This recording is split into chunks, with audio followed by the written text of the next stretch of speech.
Cordial saludo, mi nombre es Diana Lucía Castrillón. El día de hoy estaré presentando la actividad final correspondiente a la fase 5, escenarios financieros, del curso de finanzas corporativas para la toma de decisiones. Voy a presentar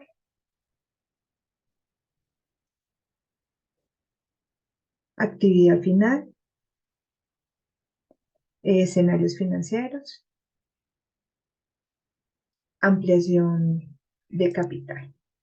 Bueno, ¿qué es la ampliación de capital? Es aquella o aquellas operaciones financieras que van dirigidas a incrementar los recursos propios de la empresa con el fin de realizar nuevas inversiones o por las necesidades de financiación. Las empresas pueden aumentar su patrimonio de tres formas: bajo una emisión de acciones nuevas, el aumento nominal del valor de las acciones ya existentes y mediante el cargo de beneficios no distribuidos, en ese caso las reservas. Hay unos tipos de ampliación. Para ejecutar una ampliación de capital y utilizar uno de los tipos, se debe estar de acuerdo previamente por parte de la junta directiva, y esto implica una modificación en los estatutos. Hay tipos de ampliación por capital por aportación dineraria, capital por aportación no dineraria, capital por compensación de créditos y capital con cargo, beneficios o reservas. Ampliación de capital por aportación dineraria es el aumento del capital mediante aportaciones de dinero en efectivo que van directamente al patrimonio. En las sociedades anónimas, este no se puede exceder del 3% del capital social.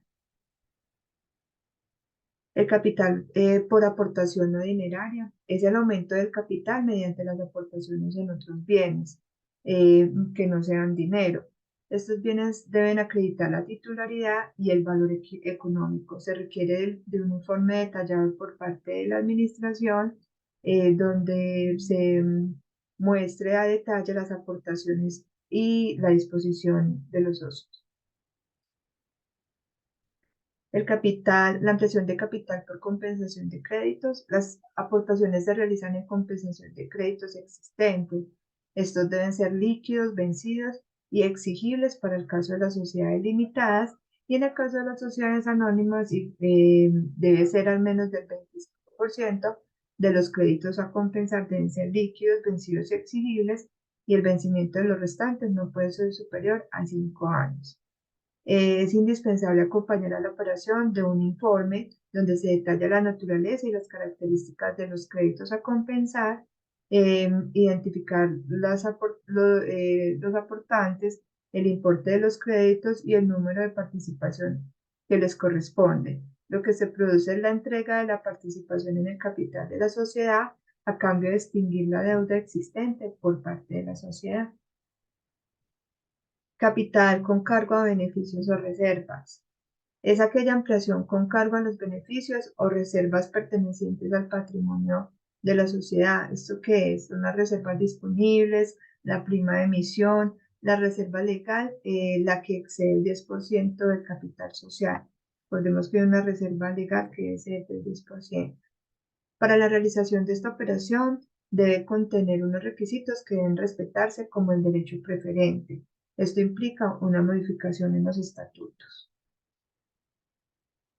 Ahora vamos a ver las políticas de dividendos. ¿Qué son las políticas de dividendos? Son consideradas fuentes de financiación, y a su vez también son fuentes de información que le facilitan a los accionistas la toma de decisiones y el futuro de las inversiones.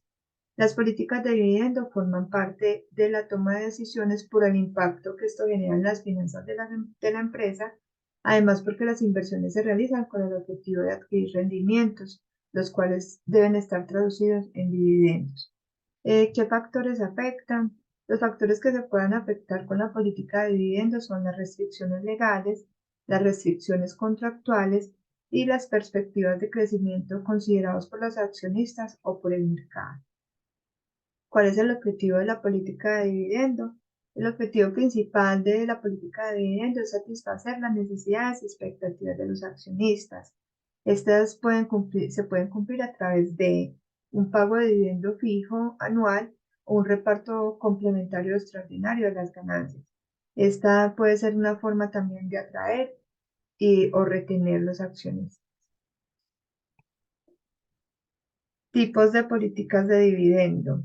Existen diferentes tipos de políticas de dividendo de acuerdo con la necesidad que tenga la empresa, pues puede implementar la razón de pagos, los dividendos regulares bajos y adicionales, los dividendos en acciones, los dividendos de acciones, recompra de acciones y registros contables.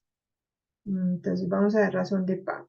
Este tipo indica un porcentaje por cada unidad monetaria percibida que se distribuye entre los accionistas.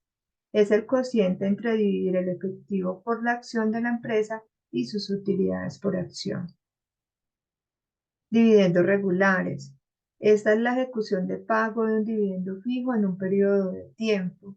Este es un mensaje positivo para el accionista, pues da a conocer el desarrollo de la empresa, además de incrementar las utilidades. Dividendos regulares, bajos y adicionales. Este proporciona a los accionistas un ingreso estable, necesario para la generación de confianza. Se incrementa cuando el dividendo regular se incrementa cuando hay un aumento en las utilidades. Dividendos en acciones. Los dividendos en acciones es un reparto de beneficios mediante el cual se reparte las acciones a los accionistas las acciones liberadas en la propia emisión. Esta realiza el pago de los dividendos en forma de acciones, lo cual implica un cambio en las cuentas de capital y en vez de una utilización de los fondos. Los dividendos de acciones. Se utiliza para reducir el precio del mercado de las acciones mediante el incremento del número de acciones adjudicadas a cada accionista. Esto sucede porque al revisar la empresa considera que está muy alto el valor de las acciones en el mercado y se debe reducir para que ésta sea más dinámica en las transacciones.